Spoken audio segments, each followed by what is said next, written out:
गीता अध्याय 15 के श्लोक 16-17 में 3 प्रभु बताए हैं।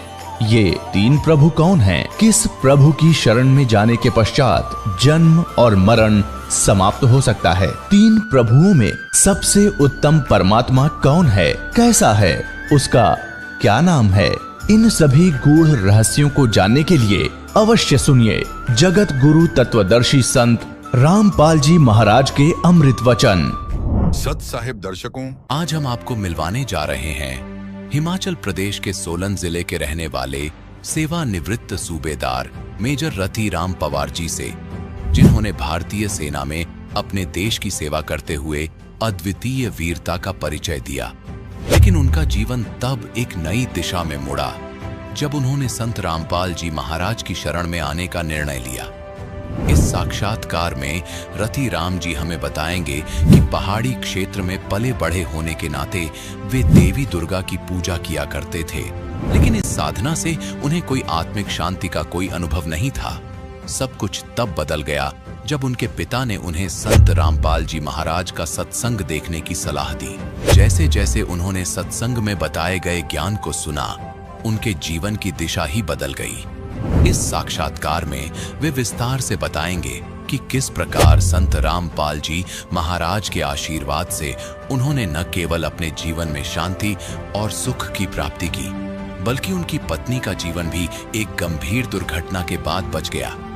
वे इस बात पर जोर देते हैं कि किस प्रकार नाम दीक्षा के बाद उन्होंने शराब जैसी बुरी आदतें छोड़ दी और एक सच्चे भक्त का जीवन जीने लगे। तो आइए सुनते हैं रतिराम पवार जी की प्रेरणादायक कहानी, कैसे सच्ची भक्ति ही जीवन में शांति और समृद्धि ला सकती है। सर नमस्कार। नमस्कार सर। सर क्या नाम है आपका? मेरा नाम रतिराम पवार है जी। सर कहाँ से आए आप? मैं गांव छटेरा, तहसील कसौली, जिला सोलन का रहने वाला हूँ। फिलहाल सोलन में मकान बना करके रह रहा हूँ। सर क्या करते हैं आप? मैं सेना पुलिस से सूबेदार मेजर के पद से रिटायर हूँ और वर्तमान में एक छोटी सी दुकान करता हूँ। सर संत रामपाल जी महाराज जी से कब जुड़े आप? मैं 2014 मई के महीने में संत रामपाल जी महाराज से जुड़ा था। मेजर साहब आपसे एक और बात जानना चाहेंगे कि संत रामपाल जी महाराज जी से नाम दीक्षा लेने से पहले आप क्या भक्ति साधना करते थे? सेना में रह करके ज़्यादातर हमारे एक तो पहाड़ी इलाके में यहाँ पर माता दुर्गा की पूजा करते हैं। गाहे बगाहे बीच में कभी, वैसे तो एक सैनिक के नाते जहाँ भी कहीं झंडा देखा, जहाँ कहीं मंदिर, चर्च, गुरुद्वारा, चाहे कोई मस्जिद हो, सब में हम मस्तिष्क नवाते थे और यही हमारी पूजा थी, इसी को हम करते थे। संत रामपाल जी महाराज की शरण में एक सैनिक का कैसे आना हुआ? ये एक अद्भुत कहानी है सर। मैं दुकान में बैठा था, कुछ 4-1 बजे का टाइम था शाम को। मेरे पिताजी कबीर साहब के बहुत अच्छे अनुयायी हैं, उनके भक्त हैं। वो अचानक, कभी मैं जिंदगी में हमको डांट तक नहीं मारा। उस दिन फोन आया और एकदम डांट करके मुझे बोला, क्या यार ये केबल हमारी बंद हो गई और मैं धार्मिक वो सुनना है। तो कुछ ऐसे लहजे में बोला कि मुझे भी अंदर से मुझे भी गुस्सा आ गया कि मुझे ही क्यों ऐसा बोला है। फिर मन में सोचा कि मैं बड़ा ही बड़ा हूँ, मेरे को बोलेंगे और किसको बोलेंगे। मगर मेरे अंदर भी आग भड़क गई। तो मैंने क्या किया कि ठीक है बोल करके, और जो केबल वाला था मैंने सारी कसर उसके ऊपर निकाल दी। इतना गुस्से में बोला और 2 मिनट में उसे ठीक करके फटाफट मेरे पास दौड़ के आया। अंकल जी आप इतना गुस्से कभी हुए नहीं। मैं भी पछताया कि मैंने वाकई इसको गलत बोल दिया। खैर जो हुआ, फिर पिताजी को भी महसूस हुआ। उन्होंने दोबारा मुझे फ़ोन किया कि यार ऐसी बात थी, मैं धार्मिक प्रवचन आते हैं और उसके थोड़ा मतलब मुझे एक किस्म से मस्का लगाने लगे वो। तो मैं समझ गया कि कोई बात नहीं, लेकिन मेरे को गुस्सा उस बात का बड़ा भारी था। तो खैर, मगर एक बात जो उन्होंने बोली वो मेरा रास्ता ही बदली कर दिया जीवन का। कि उन्होंने ये बताया कि देखना यार, शाम को एक सत्संग आता है 7:40 पर, उस टाइम चैनल पर आता था, कि उस पर देखना है, कोई कबीर साहब की बड़ी अच्छी भाषा बोलता है। और वो संत बोला बड़ी अच्छी बोलता, उसको देखना आपने। परमात्मा ने रजा करनी थी, इस पापी को रास्ते पर लाना था। वो टाइम मुझे याद रहा। और मैंने जैसे वो 7:40 पर लगाया तो मैंने देखा ये कौन से संत है भाई। हालांकि मैं सेना में रहते हुए सभी के साथ काम किया तो मुझे हरियाणा की भाषा का भी मालूम था, सबका ज्ञान था। तो मैं बोला ये तो हरियाणा के हैं, लेकिन जिस टाइम वो बता रहे थे तो मेरी एकदम मुझे हिट सा हुआ कि ये ज्ञान तो हमने आज दिन तक कभी हमें बताया ही नहीं किसी ने, और जो हमने भी देखा लेकिन कभी गौर नहीं किया। मतलब उसमें मुझे रुचि पड़ी। सर क्या पहली बार जब आपने संत रामपाल के प्रवचन सुने तो पहली बार तो कुछ ना कुछ तो मन में आया होगा, क्योंकि हमने काफी सारे अनुयायियों से जब इस बारे में पूछा तो काफी सारे लोगों ने ये बताया कि हाँ, शुरू में जब संत रामपाल जी महाराज का सत्संग सुनते हैं तो वास्तव में ही बड़ा अजीब लगता है। नहीं, अजीब तो लगा लेकिन गुस्सा नहीं आया। ये परमात्मा की रजा समझिए आप, मुझे कोई गुस्सा नहीं आया। हाँ, इतना जरूर हुआ कि मेरा एक रूटीन बना। अब मैं क्या बोलूँ, मुझे बताते हुए शर्म आती है कि 7:40 पर वो चैनल शुरू होना, मैंने पक्का लगाना, डेली देखना दुकान में।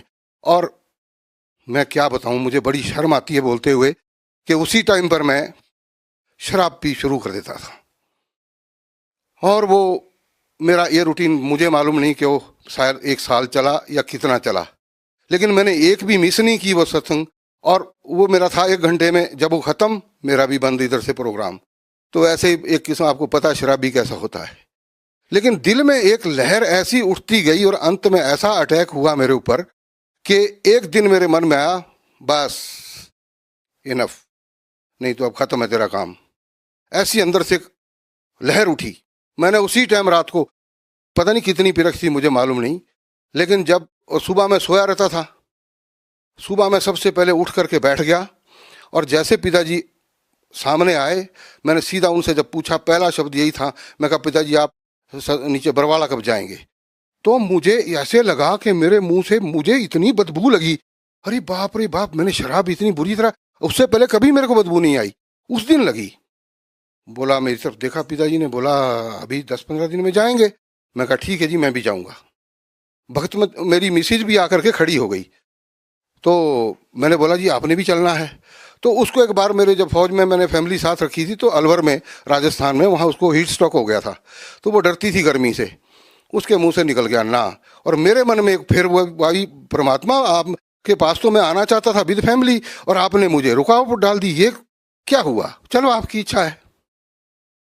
जब जाने का टाइम हुआ, 1 दिन पहले ही मिसिस को मैंने बोला भी जो सामान थोड़ा बहुत डालना डाल दे। पिताजी बोले वहाँ कुछ नहीं डालने की जरूरत है, वहाँ सब कुछ मिलता है। मैं कहा तेल साबुन तो डाल ले। बोला वहाँ सब मिलता है, तेल साबुन भी लेना तो पेस्ट ले लो और आपका ये क्या बोलते हैं ब्रश ले लो, बाकी सब वहाँ मिलता है। मैं कहा अच्छी बात है। तो मिसिस क्या बोले, मैं भी चलूँ? परमात्मा, कितनी खुशी हुई मुझे उस टाइम पर, मैं गदगद हो गया। परमात्मा ने इतनी इजाजत दी मेरे को और हम दोनों गए, हमने वहाँ जाके नाम लिया। ये है परमात्मा की दया। मेजर साहब, बहुत से लोग ये बोलते हैं जो संत रामपाल जी महाराज से जुड़े हुए हैं, वो कहते हैं कि संत रामपाल जी महाराज से नाम दीक्षा लेने के बाद उनको बहुत सारे लाभ हो रहे हैं, लेकिन ये अपने आप में हैरान करने वाली बात है कि केवल मंत्रों के जाप से अपने अनुयायियों को लाभ कैसे दे सकता है, जबकि आज साइंस का जमाना है।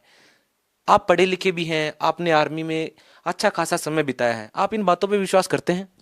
बिल्कुल विश्वास क्यों नहीं करते जी, 100% विश्वास है।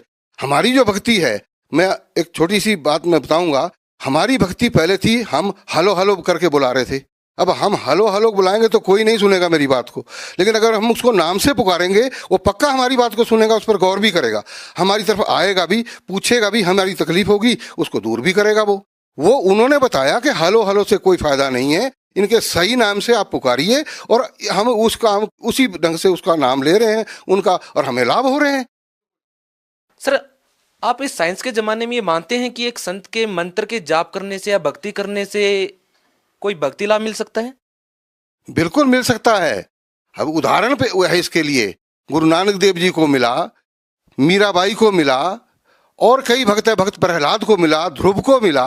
जिसने भक्ति की उसको सबको लाभ मिला और इतना अद्भुत लाभ मिला, इसमें कोई शंका नहीं है। हमें तो यह चंबा होता है कि आप भी इस ढंग की बात करते हैं, भक्ति से लाभ क्यों नहीं मिलता है? अब अगर ढंग से हमको नाम बताया हो और हम उसको जपेंगे तो उनको लाभ मिलेगा। लेकिन जो हमारे धर्म के अनुयायी हैं, जिनको हम समझते हैं कि हमारा बेड़ा पार करेंगे, उनको खुद को ही मालूम नहीं है, वो दूसरे को क्या बताएंगे? देखिए सर, हमने तो यही सुना है, जो कि बड़े बड़े धर्मगुरु शंकराचार्य हैं, वो तो यही कहते हैं कि जो कर्म में लिखा है वही मिलेगा, जो आपके कर्म संस्कार हैं वही मिलेगा, उससे ज्यादा या कम नहीं मिल सकता।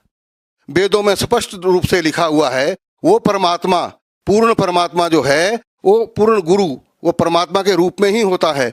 वो घोर से घोर पापों का भी नाश कर सकता है। जब वो लिखा गया उसके अंदर, ये लोग, इनको खुद को पता नहीं है, वो क्या बताएंगे कि वो जब उन्होंने पढ़ा ही नहीं है, वो हमारे अनुयायी हमको क्या बता सकते हैं। सर आपको क्या लाभ मिले हैं संत रामपाल जी महाराज जी की भक्ति करने से? अद्भुत लाभ। एक तो सबसे बड़ी बात, आज तक अगर मैं उस शरण में ना जाता तो आज तक शायद मेरा शरीर खत्म हो चुका होता। इससे बड़ा लाभ और क्या हो सकता, मेरी जान बच गई। दूसरा लाभ, मेरी मिसिस जो ऊपर की मंजिल से गिर करके नीचे तक पहुंच गई और डॉक्टर भी हैरान कि उन्होंने देखा बड़े बड़े काले काले धब्बे पूरे ऊपर पिछले बैक साइड पूरा। उन्होंने बोला ये तो मुश्किल है बचनी, यहाँ जब सिर में भी चोट लगी है तो। लेकिन जब उसके एक्सरे निकाल करके देखा तो डॉक्टर ने बोला जी आप कोई परमात्मा का नाम लेते हैं क्या? तो मेरा गला रूंध गया, मैं बोल ही नहीं पाया। बोला अंकल जी ठीक है, हम समझ गए। एक भी फ्रैक्चर नहीं है। ऊपर की मंजिल से गिरना और इतना भारी शरीर और वो सीढ़ियों से लुढ़कता हुआ जाए और बच जाए, कुछ भी नहीं हुआ। तो ये लाभ नहीं तो और क्या है। सर फिर भी लोग कहते हैं कि एक श्रद्धालु को तो रूहानी लाभ की ही इच्छा रखनी चाहिए, ये संसारिक लाभ, ये भौतिक लाभ, ये सब तो आनी जानी चीजें हैं। अगर हमारा शरीर ही बीमार है तो हम भक्ति कैसे कर सकते हैं? जिसको तकलीफ है वो भक्ति कैसे कर सकता है? तो जब शरीर ठीक होगा तो भक्ति भी सही होगी, और भक्ति अगर शरीर तभी ठीक होगा जब हमने सही नाम लिया होगा। और जो ऐसा बोलते हैं कि भाई आपको शारीरिक सुख तो नहीं मिलेगा, शारीरिक लाभ नहीं मिलेगा इसका, तो वो तो ढोंगी है। वो बोलते तुम्हारे पिछले कर्म तो भाई भुगतने पड़ेंगे। अरे भुगतने पड़ेंगे तो भक्ति किस लिए करनी है? भक्ति हम कर रहे हैं, भक्ति तभी उसका फायदा है, हमें कुछ लाभ होगा, और हमें हो रहे हैं लाभ। ये है यथार्थ भक्ति। भगत समाज को क्या संदेश देना चाहेंगे सर? भगत समाज को मैं अर्ज करता हूँ कि जो भी मेरी आवाज को मेरे भाई सुन रहे हैं, हम उनसे यही अर्ज करेंगे कि भैया आप देर ना करो। ऐसा मुश्किल से ऐसा संत धरती पर प्रकट हुआ है और ऐसा ज्ञान देता है, आप अपना कल्याण करवाएं और परिवार का भी कल्याण करवाएं। जी बहुत बहुत धन्यवाद सर। सत साहिब। दर्शकों, अभी आपने सुने संत रामपाल जी महाराज से दीक्षा प्राप्त करके सुखी हुए भक्त के अनुभव। अब देखिए जगत गुरु तत्वदर्शी संत रामपाल जी महाराज के मंगल प्रवचन। परम पिता परमात्मा पूर्ण ब्रह्म सर्व सृष्टि के रचनहार कुल मालिक कबीर परमेश्वर जी, ये हम सभी आत्माओं के पिता हैं, जनक हैं। ये परमात्मा हमारे दुख में दुखी होते हैं और हमें यहाँ काल के जाल में फंसे हुए देख कर ये हमें यहाँ से निकलने की विधि बताने के लिए स्वयं ही सतलोक से चलकर आते हैं।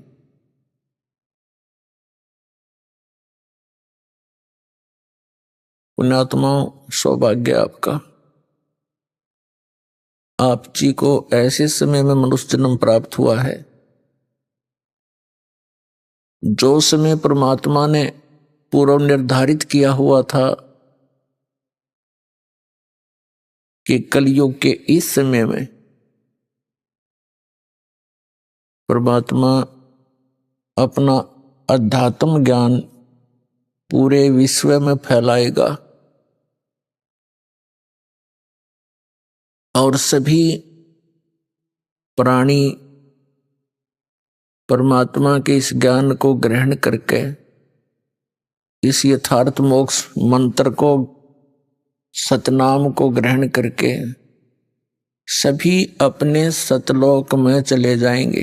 अपने आत्माओं, जैसे आप जी वर्तमान के अंदर शिक्षा को कितना महत्व दे रहे हैं, उस अक्षर ज्ञान का, उस शिक्षा का उद्देश्य क्या होता है कि बच्चा अच्छी शिक्षा ग्रहण करके उच्च पोस्ट प्राप्त करे, उसकी जैसी भी व्यवस्था हो अपनी जीविका अच्छी तरह वो चला सके, कोई नौकरी या कोई व्यवसाय करके। इसलिए शिक्षा को इतना महत्व वर्तमान में दिया जा रहा है, क्योंकि हम शिक्षा के महत्व से, शिक्षा की महिमा से, इसके गुणों से हम परिचित हो गए। इसलिए प्रत्येक व्यक्ति अपने पुत्र या पुत्री को कोशिश करता है कि अच्छी से अच्छी शिक्षा ग्रहण कराऊं और उसके लिए 10-15 वर्ष उसको बिल्कुल फ्री छोड़ देता है ताकि वो अपना भविष्य उज्जवल कर सके, और उसके लिए खूब पैसा भी पानी की तरह बहाता है, और वो बच्चा नेक नीति से पढ़ता हुआ अपनी सभी कक्षाओं को उत्तीर्ण करता हुआ वो जिस उद्देश्य को लेकर पढ़ रहा था उसको प्राप्त कर लेता है। वो बच्चा जैसे भी ट्रेनिंग करता है, जैसे किसी ने अध्यापक की ट्रेनिंग की तो वो अध्यापक लग गया, किसी ने इंजीनियर की ट्रेनिंग की, इंजीनियर की पढ़ाई पढ़ी तो वो इंजीनियर लग गया, किसी ने डॉक्टर की पढ़ाई की तो डॉक्टर लग गया, या अन्य कोई पोस्ट उसको प्राप्त हुई। तो पुण्यात्माओं, इसी प्रकार जिस समय आप जी को भक्ति से होने वाले लाभ का ज्ञान हो जाएगा और उस स्थान का ज्ञान हो जाएगा जहां हम कभी वृद्ध नहीं होते, जहां हमारी कभी मृत्यु नहीं होती, वहां किसी चीज का अभाव नहीं है, ना कोई खाने का अभाव है, ना जल का अभाव है, किसी भी वस्तु का जो एक मानव को आवश्यकता होती है उस सतलोक में, उस सत स्थान में, शाश्वत स्थान में कोई अभाव नहीं है, और वहां वृद्ध अवस्था नहीं है, मृत्यु नहीं है। तो आप जी जब इस अध्यात्म ज्ञान से पूर्ण परिचित हो जाओगे, फिर आपके मन की स्थिति एक बहुत ही अजीबो गरीब बन जाएगी, और जो एक मानव के लिए अति आवश्यक है। अब वर्तमान में हम क्या करते हैं, माया को ही एक टारगेट मानकर, माया को ही उद्देश्य मानकर हम अपना सारा जीवन उसी पर न्यौछावर कर देते हैं, और जो सारा जीवन में हम संग्रह करते हैं वो यहीं रह जाता है। हमारी उसके जोड़ते जोड़ते ही, संग्रह करते करते ही मृत्यु हो जाती है। तो फिर हमारे साथ क्या जाता है, हमारे साथ जाते हैं वो पाप जो सारा जीवन इस भौतिक सुख की प्राप्ति के लिए हमने प्रयत्न किया, उस प्रयत्न में जो हमारे पाप हुए वो हमारे साथ चले जाते। जो मनुष्य जीवन से हमने करना चाहिए था, मनुष्य जीवन किस लिए इस प्राणी को प्राप्त होता है, ये ज्ञान हमें बचपन से नहीं दिया जाता। हमारे को बचपन से अपने समाज से सिर्फ इतना ही ज्ञान प्राप्त होता है कि बड़ा हो जाएगा, विवाह कर दिया जाएगा, संतान हो जाएगी, संतान की परवरिश कीजिए, और फिर बस फिर मर जाइए। सारा जीवन उन्हीं की परवरिश में, अपने पेट पोषण में ही अपना जीवन व्यर्थ कर जाते हैं। जब हम सत्संग में आते हैं, सत्संग के अंदर परमात्मा का दिया हुआ ज्ञान बताया जाता है, और वो ज्ञान होता है। अन्य ज्ञान जो होता है वो एक परंपरा होती है और कुछ मजबूरी होती है। परंपरा कौन सी होती है, मजबूरी कौन सी होती है? मजबूरी तो हमारी ये है कि हमें शरीर ऐसा मिला है, इसमें दोनों टाइम, दो वक्त, यदि हम इसमें कुछ डाल देंगे आहार तो ये काम करेगा, नहीं तो एक हफ्ते के अंदर ये समाप्त हो जाता है, ज्यादा से ज्यादा 10 दिन पकड़ेगा। तो ये हमारी मजबूरी है कि इसको सुरक्षित रखने के लिए जो भी आवश्यक वस्तुएं हैं वो उपलब्ध कराना हमारे मजबूरी है और आवश्यकता है। और जो परंपराएं हमने व्यर्थ की बना रखी हैं, वो परंपराएं हैं, वो यूजलेस ज्ञान है। अब परमात्मा ने आकर के हमें ये जानकारी दी है कि तुम जहां रह रहे हो ये लोक काल का लोक है, लेकिन हमारे को इस काल भगवान ने इतना अज्ञानी बना रखा है, हम परमात्मा के अध्यात्म ज्ञान से बिल्कुल अपरिचित कर दिए।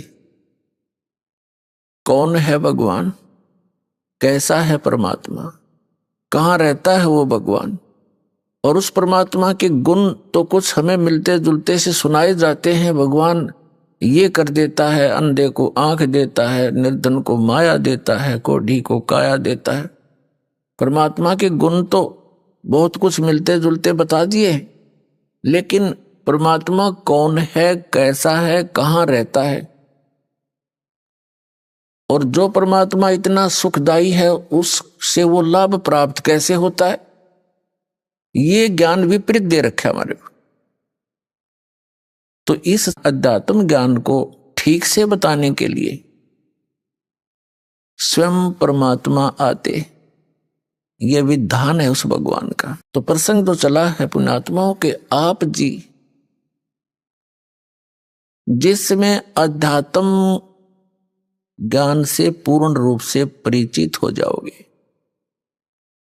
और सभी कर्मों से परिचित हो जाओगे, तो उस समय केवल आप यहां से इस महान दुख से जरा और मरण से ही छूटने का प्रयत्न करोगे। जरा बिन वृद्ध अवस्था का कष्ट, वृद्ध अवस्था इस जीव मनुष्य जीव के लिए, वैसे तो सभी जीवों के लिए कहर है, अन्य को तो इतनी सोधी नहीं, वो तो किसी तरह भुगत भागत कर मरो, लेकिन मानुष जीवन को इतनी चेतना है, इतना ज्ञान है कि कोई वृद्ध अवस्था प्राप्त प्राणी, उसको कितने कष्ट होते हैं वो अनुभव कर सकता है दूसरा, और स्वयं भी वो महसूस करता है। तो इस कहर से बचने के लिए, और फिर मृत्यु, आज आप अपने परिवार में कितने खुश हैं, चाहे कितने दुखी हो, फिर भी यही चाहते हो जीवन बना रहे, मरे नहीं, और मृत्यु डेफिनेट। तो ये भूल क्यों लगी है अपने? हमें पता है कि कोई रह नहीं और कभी भी मर सकते हैं, और फिर भी हम इतना जोर नहीं देते इस बात के ऊपर। ऐसी दशा किसकी होती है जिसने कुछ नशा कर रखा हो, उसको डर सा नहीं लगता, एक बार थोड़ी सी देर हिचकता है, फिर वो उसी स्पीड से वही क्रियाएं करता है।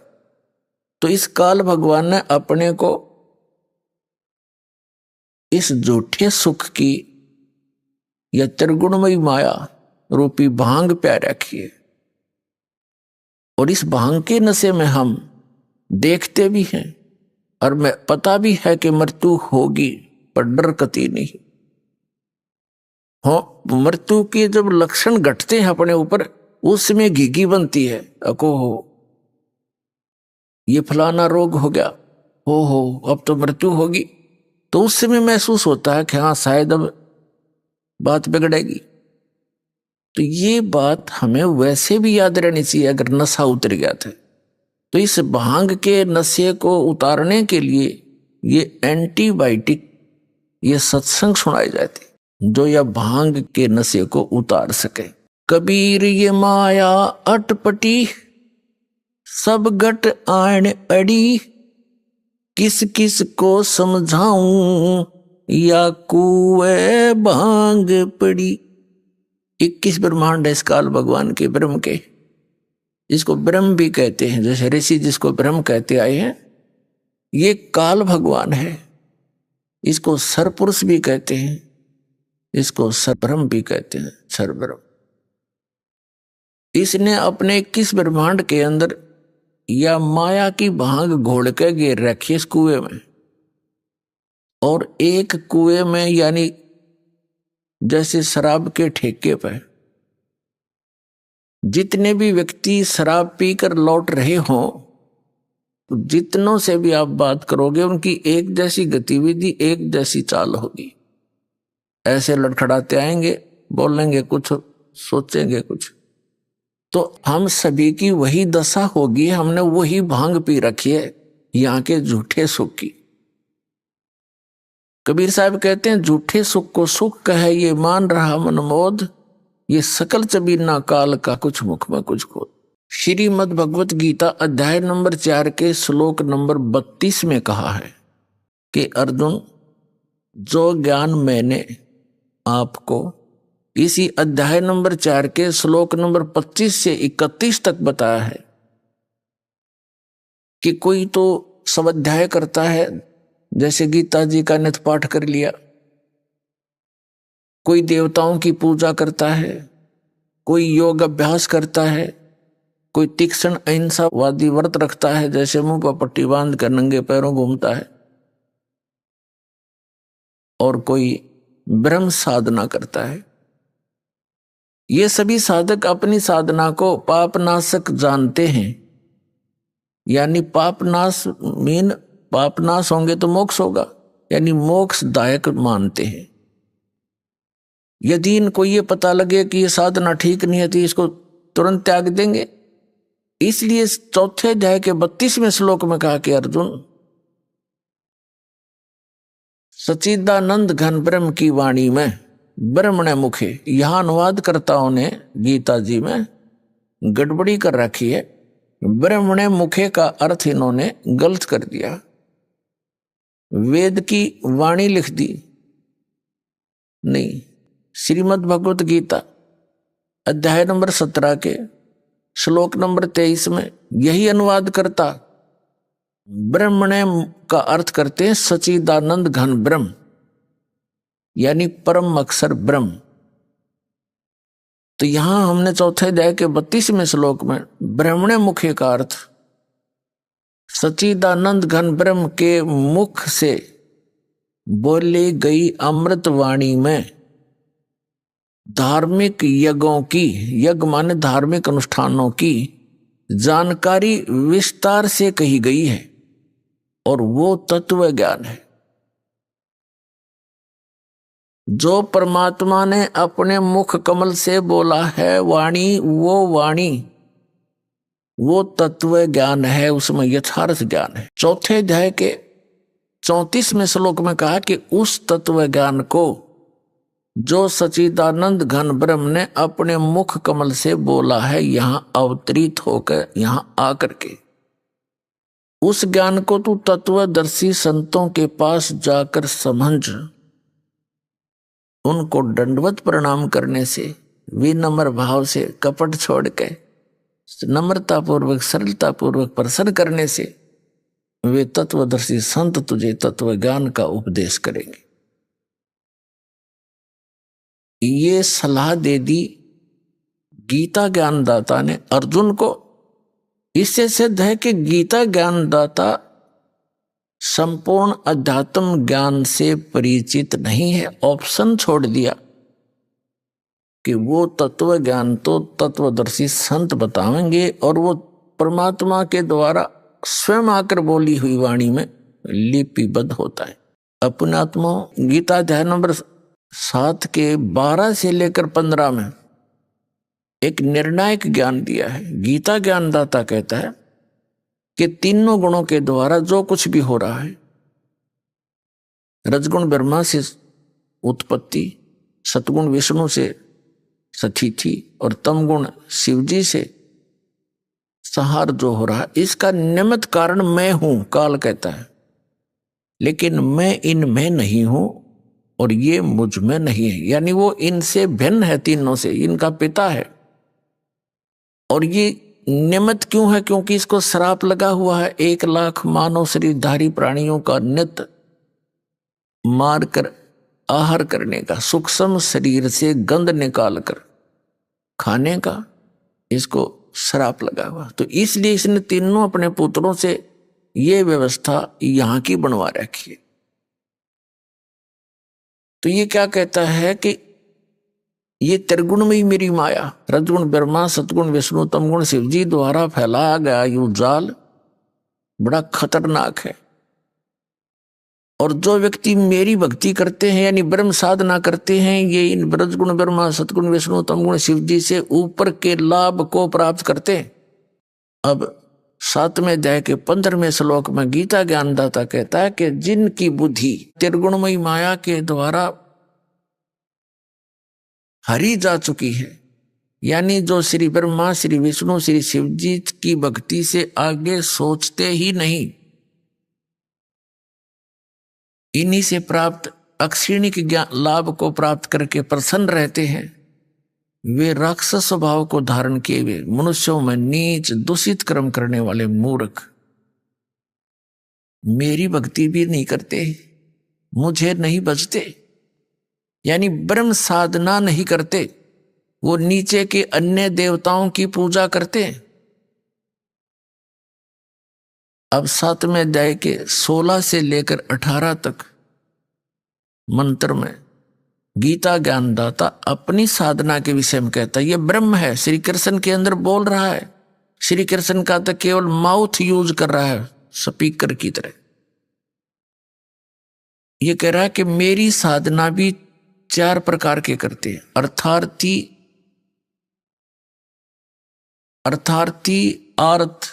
अर्थ माने संकट निवारण के लिए, अर्थार्थी जो धन लाभ के लिए, और जिज्ञासु तथा ज्ञानी, ये 4 प्रकार के करते हैं। इनमें से तीनों को स्वयं रिजेक्ट करता है, आर्त, अर्थार्थी और जिज्ञासु को। कहते हैं जैसे आर्त क्या है, कोई संकट आ गया शरीर पे या घर पे, उसके निवारण के लिए वो वेद मंत्रों का ही सहारा लेते हैं, अन्य कोई अनुष्ठान किसी अन्य धार्मिक पुस्तक से नहीं करते, वो ब्रह्म उपासक कहलाते। ऐसे ही धन लाभ के लिए, धार्मिक अनुष्ठान के लिए वो वेद मंत्रों का ही सहयोग लेते हैं और किसी पुस्तक का वो सहारा नहीं लेते, वो ब्रह्म उपासक है। और जिज्ञासु होता जो घर से निकला परमात्मा पाने के लिए, जैसे उनको संत गुरु मिले, उनसे ग्रहण ज्ञान को स्वयं वक्ता बन गया उसको ग्रहण करके, तो वक्ता बन जाना भी इस जीव का अपना जीवन हानि है। तो इन तीनों को रिजेक्ट कर दिया। चौथा बताया है ज्ञानी। ज्ञानी का वो अर्थ है जिसको ये पता लग गया कि मनुष्य जीवन केवल मोक्ष के लिए ही प्राप्त हुआ है, अन्यथा ये अन्य प्राणियों के जीवन हम देख ही रहे हैं कितने कष्ट में है। परमात्मा ने मनुष्य जीवन दिया है, इसमें कितनी सद्बुद्धि दी है, समय पर खाना खा सकते हैं हम, अपनी शरीर की रक्षा के लिए अपने वस्त्र पहन सकते हैं, प्राकृतिक आपदाओं से बचने के लिए गर्मी सर्दी से हम झोंपड़ी डाल सकते हैं, मकान बना सकते हैं। लेकिन इन सब की ये इतनी बुद्धि देने का उद्देश्य क्या था मालिक का, कि तुम भगवान भी बन सकते हो, अपना कल्याण भी करा सकते हो। अन्यथा एक योनि और बना देता जहां 84 लाख बना रखी। तो पुण्यात्मा गहनता से सोचो इन बातों को। ये बातें कहने सुन की नहीं, ये कर पाड़ने की है। अब चौथा जो ज्ञानी है उसके विषय में कहता है, ज्ञानी मुझे अच्छा लगता है। और ज्ञानी को मैं अच्छा लगता हूं क्योंकि ज्ञानी व्यक्ति, बुद्धिमान व्यक्ति को पता लग गया कि मनुष्य जीवन बार बार नहीं मिलेगा, और इससे हमने अपना आत्म कल्याण करवाना है। आत्म कल्याण का अर्थ क्या है, यानी आत्मा का सदा के लिए, आत्मा को सदा के लिए सुख हो जा। अब सदा से के लिए सुख होगा जब इसकी जन्म और मृत्यु का यो दीर्घ रोग मिटे, जरा और मरण का यो कष्ट मिटे। और ये कहां मिटे, ये समाप्त होगा सतलोक में, जहां वृद्ध अवस्था नहीं होती, सदा युवा शरीर रहता है और मृत्यु नहीं होती। और ऐसा ही संसार है जैसा यहां पर है, वहां आपका परिवार होगा, जैसे यहां जुड़ते जुड़ते जुड़ गया पूरा परिवार। और ये आपका है नहीं, कब कल मृत्यु हो जाए आपकी, आपका कहां है ये तो भूल भुलैया कर रखी इस काल भगवान ने आपको यहां बांधे रखने के लिए। इन एक दूसरे में ममता मोह फंसा दिया और इसी झूठे सुख में हमें फंसाकर अपना उल्लू सीधा कर रहा है। अब जो प्रश्न चल रहा है कि अब मनुष्य जीवन की प्राप्ति केवल आत्म कल्याण के लिए हमें हुई है। वो आत्म कल्याण होगा जब जन्म मृत्यु जरा मरण कति खत्म हो जाएगा, वो होगा सतलोक के अंदर। अपने आत्माओं, गीता जी अध्याय नंबर 7 के श्लोक नंबर 18 में कहा है गीता ज्ञानदाता ने कि ये ज्ञानी आत्मा है तो उदार माने अच्छी है, नेक आत्मा है, लेकिन इनको तत्वदर्शी संत ना मिलने के कारण ये मेरे वाली अनुत्तम अर्थात यूजलेस इस घटिया गति में ही सचित रहे। अब यहां गीता ज्ञानदाता अपने से मिलने वाली यानी ब्रह्म साधना से होने वाली गति अर्थात मोक्ष को भी अनुत्तम बता रहा है। अनुत्तम माने व्यर्थ, घटिया, क्योंकि जन्म मृत्यु नहीं समाप्त हो सकती। जैसे गीता अध्याय नंबर 2 के श्लोक 12 में, गीता अध्याय नंबर 10 के श्लोक नंबर 2 में गीता ज्ञानदाता कहता, अर्जुन तेरे और मेरे बहुत जन्म हो चुके, तू नहीं जानता मैं जानता। यूं ना सोच कि हम आज ही हुए हैं, आगे भी होंगे और पहले भी हो चुके हैं। इससे सिद्ध हो गया कि गीता ज्ञानदाता यह ब्रह्म है और ब्रह्म की पूजा करने वाला उसका पुजारी भी जन्म मृत्यु में ही रहेगा, क्योंकि वो उसका उपास्य इष्ट भी जन्म मृत्यु में है ब्रह्म। तो इससे भी आत्म कल्याण नहीं हुआ। गीता अध्याय नंबर 8 के श्लोक नंबर 13 में गीता ज्ञानदाता कहता है कि ओम इति एकाक्षरम ब्रह्म विहारण माम अनुसमरण ये परियाति तजन देहम सयाति परमाम गतिम। मुझ ब्रह्म का केवल एक ओम मंत्र है, नथिंग एल्स। और जो उच्चारण करते हुए इसका श्रवण करता हुआ शरीर छोड़कर जाता है, सयाति परमाम गतिम, वो ओम से अर्थात ओम है ब्रह्म का मंत्र, ब्रह्म की साधना, ब्रह्म की साधना करने वाले ओम से जो गति होएगी वह गीता ज्ञानदाता वाली गति है। ओम से जो गति होगी वो क्या होगी?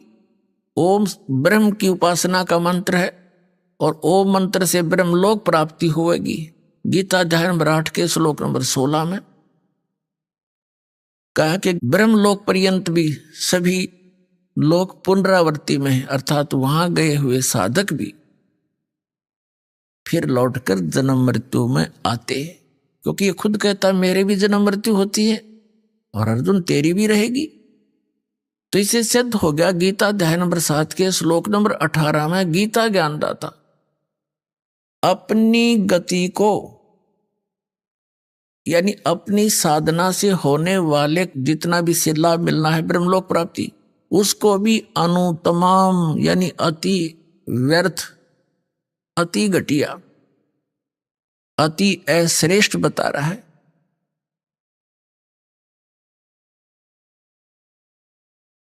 और गीता अध्याय नंबर 7 के श्लोक नंबर 19 में कहा है कि बहुनाम जन्मानाम अन्ते ज्ञानवान माम प्रपतते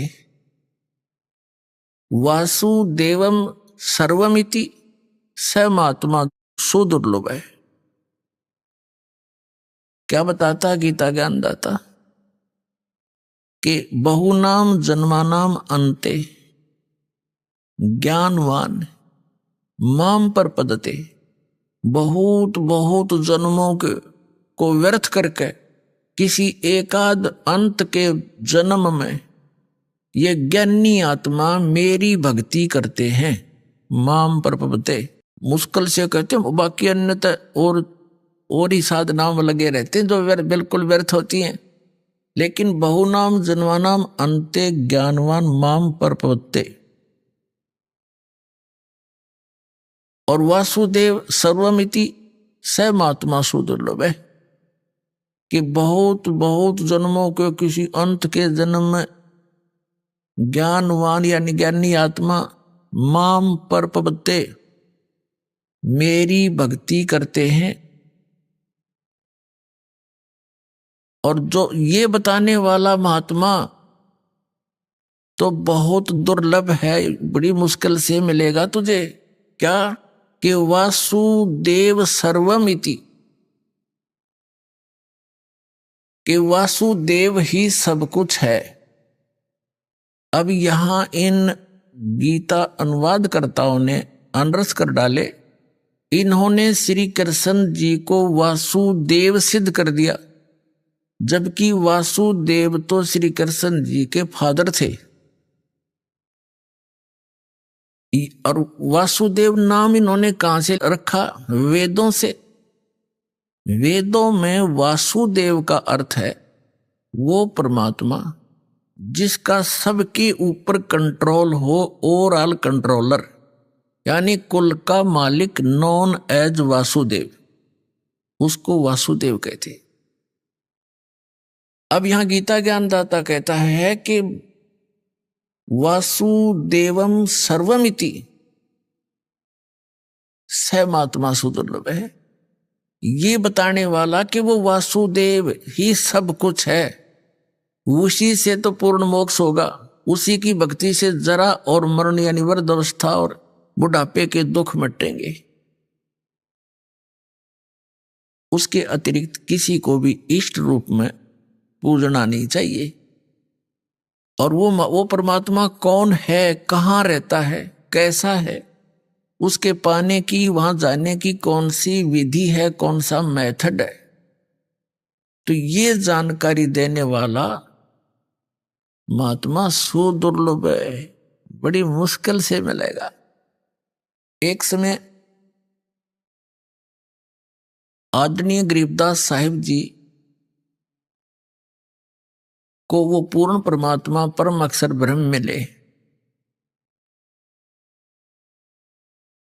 जिसमें आदरणीय गरीबदास साहिब जी गांव छुड़ानी, जिला झज्जर, हरियाणा वाले 10 वर्ष के बालक थे। खेतों में अपने गौवें चरा रहे थे, अपने ही खेतों में। ये किसान घर में जन्म था। श्री आदरणीय गरीबदास साहिब जी गांव छुड़ानी, जिला झज्जर में एक जाट किसान परिवार के अंदर जन्मे थे। बहुत बड़े जमींदार थे ये, 1400 एकड़ जमीन थी इनकी। और अपने ही खेतों में अपने ही गौओं को चरा रहे थे। कुछ सहयोगी और भी पाली नौकर थे, कुछ दूसरे गांव के अन्य साथी पाली भी वहां गौएं चरा रहे थे। पूर्ण परमात्मा अपने विधान अनुसार वो कबीर परमेश्वर सतपुरुष परम अक्षर ब्रह्म सतलोक से चलकर आया, जो विधान है उस परमात्मा का। और यहां आता किस उद्देश्य से? वो तत्व ज्ञान बताता है। ऋग्वेद मंडल नंबर 9 सूक्त नंबर 86 के मंत्र 26 और 27 में स्पष्ट किया है कि वो कबीर देव, कबीर साहब, कबीर परमात्मा ऊपर तीसरे मुक्ति धाम में रहता है, सतलोक में। और सतलोक के भी तीसरे फिर भी पृष्ठ में, उस भाग में रहता है, एक बहुत बड़े गुम्मज में, बहुत बड़े आसन के ऊपर, सिर पर छत्र है और मुकुट पहने है, राजा के समान सिंहासन पर विराजमान है वो परमात्मा। और वहां उसका एक रोमकूप में करोड़ सूर्य मिला दे, करोड़ चंद्रमा, ऐसी शोभा है उस बालक की।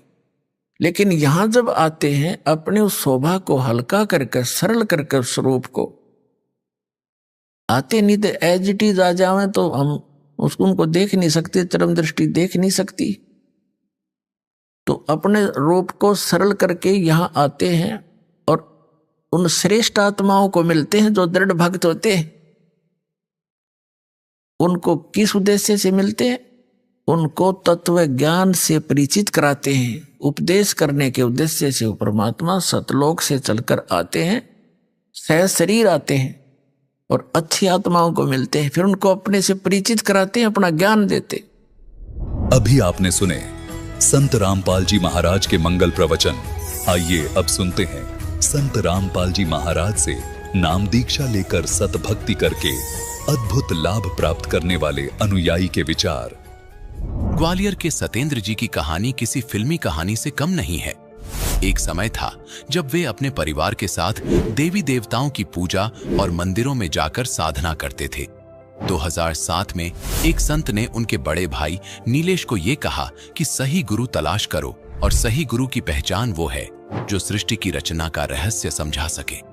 कुछ समय बाद सतेंद्र जी के परिवार को एक ऐसे संत का पता चला जो इस प्रश्न का उत्तर दे सकते थे, और ये संत कोई और नहीं थे बल्कि संत रामपाल जी महाराज ही थे। परिवार के सदस्यों ने आश्रम में जाकर उनका सत्संग सुना और वहां से इनके जीवन का नया अध्याय शुरू हुआ। संत रामपाल जी महाराज से नाम दीक्षा लेने के बाद सतेंद्र जी और इनके परिवार ने अनेक चमत्कारों का अनुभव किया। दर्शकों, अब आइए सुनते हैं सतेंद्र जी के जीवन परिवर्तन की कहानी, उन्हीं की जुबानी। नमस्कार सर। नमस्कार सर, क्या नाम है आपका? सत्येंद्र सिंह नरवरिया, ग्वालियर मध्य प्रदेश। सर, संत रामपाल जी महाराज से नाम दीक्षा लेने से पहले आप क्या भक्ति साधनाएं करते थे? संत रामपाल जी महाराज की शरण में आने से पहले हम देवी देवताओं की भक्ति करना और जैसे मंदिरों में जाना, यही साधना करते थे जो हमारी परंपरा में चली आ रही थी। आपको संत रामपाल जी महाराज के बारे में कहाँ से जानकारी मिली? एक बार क्या हुआ, सन 2007 में कि हमारे यहाँ पे भागवत हुआ था। तो भागवत होने के बाद एक कोई संत मिले, हमारे भैया थे नीलेश दास, वो बड़े हैं हमसे। तो उनको जैसे ही वो भागवत का जब भोग पड़ा उसके बाद एक संत मिला, उन्होंने वो सेवा किया करते थे संतों की। तो उन्होंने ये कहा कि हम गुरु उसको बनाएंगे जो ये बताएगा कि ये संसार की उत्पत्ति कैसी हुई है। तो उन्होंने कहा समय आने पर तुझे पता लग जाएगा। और इतना क्या कि वो संत जी चले गए। और फिर उसके बाद क्या हुआ, एक राघवेंद्र सिंह हैं जिन्होंने संत रामपाल जी महाराज से नाम दीक्षा ले रखी है। तो उन्होंने बताया कि जो जिसकी आप तलाश कर रहे हैं कि वो सृष्टि रचना कैसे हुई है, क्या हुई है, तो हमारे साथ चलो आप। मैंने कि कहाँ ले जा रहे हो हमें? तो मैंने कि हम तुम्हें लेके चल रहे हैं हरियाणा हिसार में, कि एक ऐसे संत हैं जो ये सब कुछ बताते हैं। तो वैसे ही उन्होंने परमात्मा की चाह थी पूरे परिवार को। हमारे माता पिता ने बाल योगेश्वर प्रेम रावत हैं जो सतपाल जी महाराज के छोटे भैया हैं, उनसे मम्मी पापा ने नाम ले रखा था। तो यही क्वेश्चन भैया किया करते थे, मैं गुरु बना लूँगा कि आप ये बताओ कि ये सृष्टि रचना कैसे हुई। तो किसी के पास कोई उत्तर नहीं था। तो वो राघवेंद्र दास जी के साथ गए। उसके बाद जब भैया पहुँचे, नहाया धोया, वहाँ सारी व्यवस्थाएँ थीं और संत रामपाल जी महाराज वहाँ सृष्टि रचना बता रहे थे। शास्त्रों के अनुसार जब प्रमाण देखे तो उन्होंने नाम लिया। और ऐसे ही फिर उसके बाद सारा परिवार धीरे धीरे करके 27 दिसंबर 2008 को मैंने नाम प्राप्त किया। सर, संत रामपाल जी महाराज के अनुयायी बताते हैं कि उनको संत रामपाल जी महाराज से नाम दीक्षा लेने के बाद बहुत सारे लाभ प्राप्त होते हैं। तो क्या संत रामपाल जी महाराज से नाम दीक्षा लेने के बाद आपको भी कोई लाभ प्राप्त हुए? हमारे परिवार को और जितने भी हमारे परिवार के सदस्य हैं, सबको संत रामपाल जी महाराज सबने नाम ले रखा है और सबको कोई ना कोई लाभ अवश्य हुआ है। जैसे हमें स्नोफीलिया था पहले, तो हम एक स्नोफीलिया होता है यहाँ फेफड़ों लंग्स में यहाँ दर्द करते हैं, तो हम एक इंजेक्शन रोज लगवाया करते थे। ठीक है, तो संत रामपाल जी महाराज से नाम लिया, फिर प्रार्थना की, तो उस दिन के बाद हमने कोई इंजेक्शन नहीं लगवाया। और हम सारा परिवार, हम भिंड से, हमारा ग्वालियर रहते हैं हम लोग, तो भिंड से ग्वालियर हम उसमें आ रहे थे कार में। तो जेसीबी आ रही थी इस साइड में और जेसीबी से हमारी गाड़ी ऐसे निकल गई, हमें पता ही नहीं चला। जैसे 3 टाइम की आरती देते हैं संत रामपाल जी महाराज, सुबह की, दोपहर की और शाम की। तो अश्वत्थ के अंदर रेमेडी करते हुए आ रहे थे। तो इतनी सी जगह में परमात्मा ने गाड़ी निकाल दी, संत रामपाल जी महाराज ने गाड़ी निकाल दी और हम लोग बिल्कुल सेफ बचा दिया। और परमात्मा ने वहाँ हमें ख़त्म हो जाना था। सत्संग में संत रामपाल जी महाराज बताते हैं कि जैसे कोई अगर आने वाले समय में कोई पाप कर्म भारी हो तो उसको हल्का करके टाल देते हैं। ऐसा ही हुआ सन 2008 में हमारे भैया ने नाम लिया। ठीक है, नाम लेने के बाद भक्ति करते रहे। 2011 में कोई पाप कर्म उनका आया तो उनको ब्रेन ट्यूमर हो गया। तो ब्रेन ट्यूमर होने के बाद यहाँ ग्वालियर में दिखाया विद्या हेल्थ इमेजिंग पे, तो वहाँ पॉजिटिव आया। तो फिर विश्वास नहीं हुआ, तो फिर मैंने कहा चलो यहाँ नहीं तो पहले गुरुजी पे चलते हैं। तो जब संत रामपाल जी महाराज पे गए तो वहाँ तो गुरुजी ने से संत रामपाल जी महाराज से प्रार्थना लगाई। संत रामपाल जी महाराज ने बोला कि चेकअप कराओ, तो वहाँ ब्रेन ट्यूमर कैंसर पाया गया। तो फिर बोला कि संत रामपाल जी महाराज से प्रार्थना लगाई कि संत रामपाल जी महाराज बोले कि बेटा ऑपरेशन करा लो, परमात्मा आपके साथ रहेगा। ठीक है, तो फिर आ गए हम लोग। फिर पैसे की व्यवस्था नहीं थी, 6-7 लाख रुपए खर्च होने थे। तो संत रामपाल जी महाराज ने कहा कि जा बेटा तू घर जा, तेरी पैसे की व्यवस्था मिलेगी। ऐसे ही अब जब हमने किसी को बताया नहीं तो रिश्तेदार पैसे लेके आ गए घर पे। ठीक है, जैसे ही पैसे लेके आ गए फिर दिल्ली गए, तो गुरुजी ने तो आदेश दे ही रखा था कि संत रामपाल जी महाराज साथ रहेंगे, संत रामपाल जी महाराज। तो फिर हुआ क्या कि जैसे ही वो ऑपरेशन थिएटर में गए, तैसे ही जैसे मोबाइल रखा होता है तो ऑटोमेटिकली उस मोबाइल से जैसे ही ऑपरेशन थिएटर में अंदर गए, तैसे ही मोबाइल में अपने आप आरती स्टार्ट हो गई। तो हमें विश्वास हुआ कि संत रामपाल जी महाराज आ चुके हैं। फिर ऑपरेशन हुआ, ऑपरेशन सक्सेस हो गया। अब संत रामपाल जी महाराज कहते हैं कि जैसे किसी के मस्तक में सूली होती है तो वो कांटों में टल जाती है। जब भैया हमारे दिल्ली से पारस हॉस्पिटल गुड़गांव में पड़ता है, वहाँ से ऑपरेशन करा के लौटे तो उनकी और ज़्यादा तबीयत खराब हो गई। मेरे भैया की इतनी तबीयत खराब हो गई थी कि उनको यम के दूत दिखने लगे। तो यम के दूत दिखने लगे तो अब इतने में हुआ क्या कि हमारे आंखों में भी आंसू थे कि हम वहीं बैठे थे और हमारी भाभी हैं तो वो भी वहीं बैठी थी। ऐसे ही संत रामपाल जी महाराज तुरंत वहाँ आ गए तो, और हमारे भैया को दिख रहे थे लेकिन हमें नहीं दिख रहे थे। तो यम के दूत बोलने लगे, बाहर खड़े थे, कि बोलने लगे कि हम इसको लेकर जाएंगे। संत रामपाल जी महाराज बोले कि नहीं, आप इसको नहीं ले जा सकते, हमने इसकी उम्र बढ़ा दी है। तो उसके बाद 10 मिनट हुआ ही होगा कि 10 मिनट में वो फिर एकदम से स्वस्थ होकर बैठ गए, लाओ खाना लाओ। 10 मिनट के पहले वो बिल्कुल कुछ भी नहीं खा रहे थे, भाभी ने थोड़ी नमकीन दी, वो भी नहीं खा रहे थे। और 10 मिनट बाद जो मैंने ये संकल्प लिया तो उसके बाद तुरंत उठ के वो बोलने लगे कि रोटी लाओ।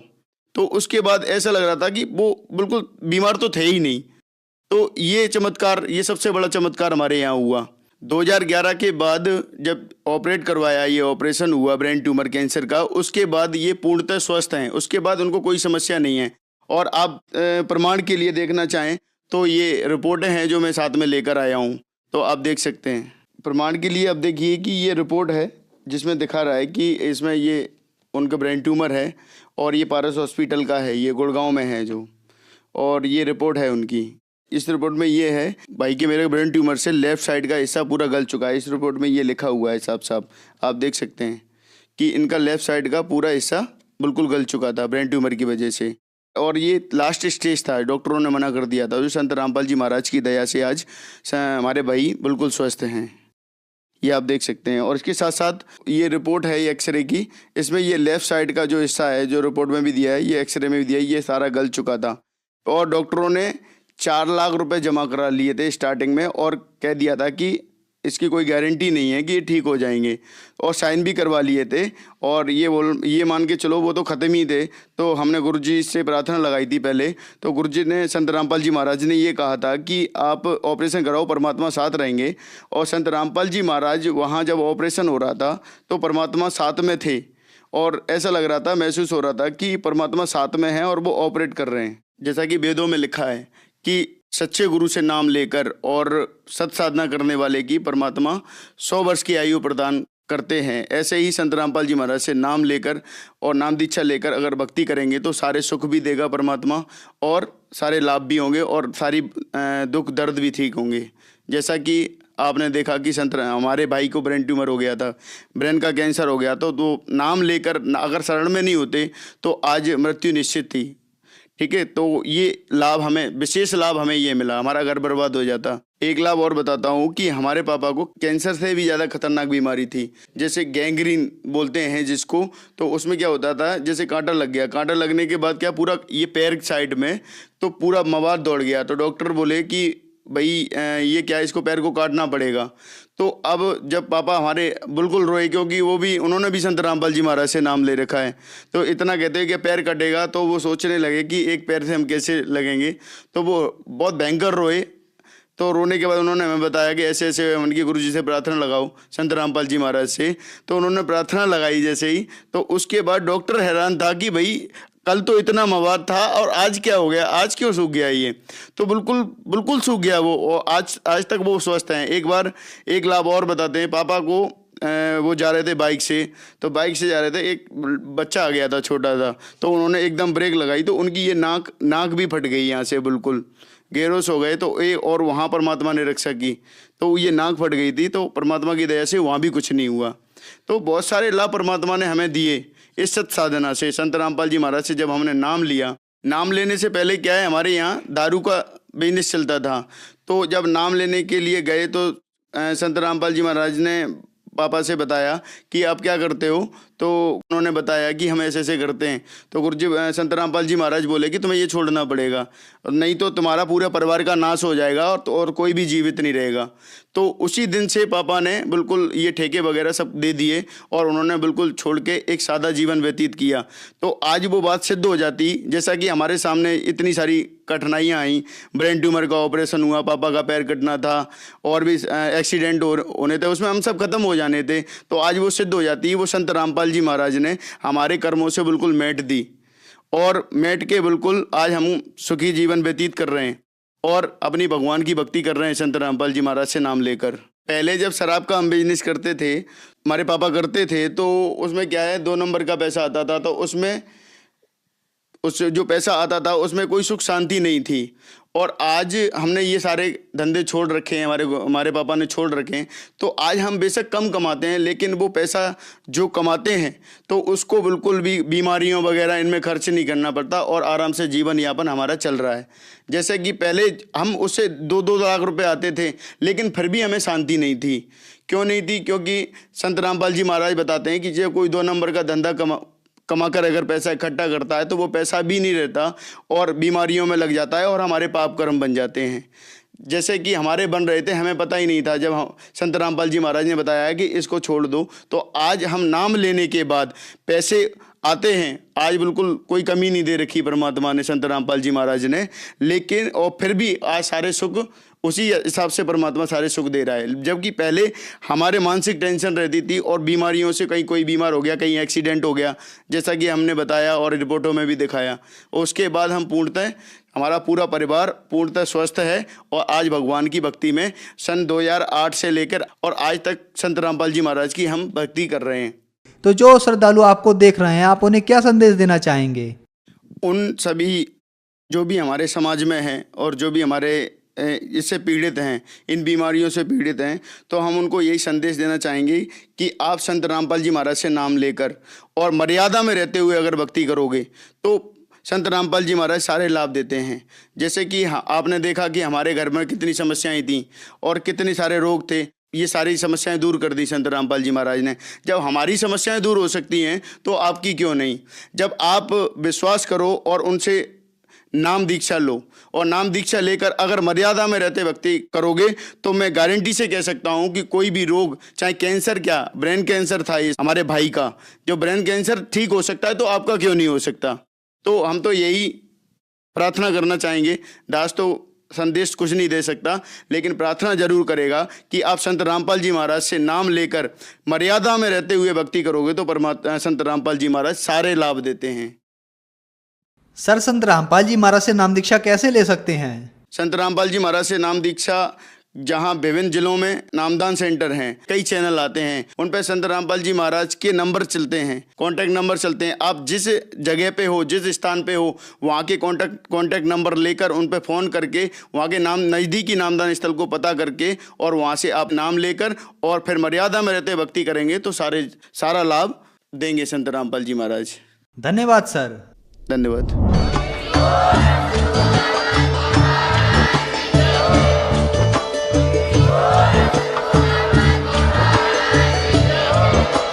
आप सुन रहे थे जगत गुरु तत्वदर्शी संत रामपाल जी महाराज जी के मंगल प्रवचन। अधिक जानकारी के लिए विजिट कीजिए हमारी वेबसाइट www.jagatgururampalji.org। संत रामपाल जी महाराज जी के शुभ आशीर्वाद से पूरे विश्व भर में 500 से भी ज्यादा नाम दीक्षा केंद्र हैं, जिन पर संत रामपाल जी महाराज जी द्वारा ऑनलाइन निःशुल्क नाम दीक्षा दी जा रही है। अपने नजदीकी नाम दीक्षा केंद्र का पता करने के लिए संपर्क करें 8222880541।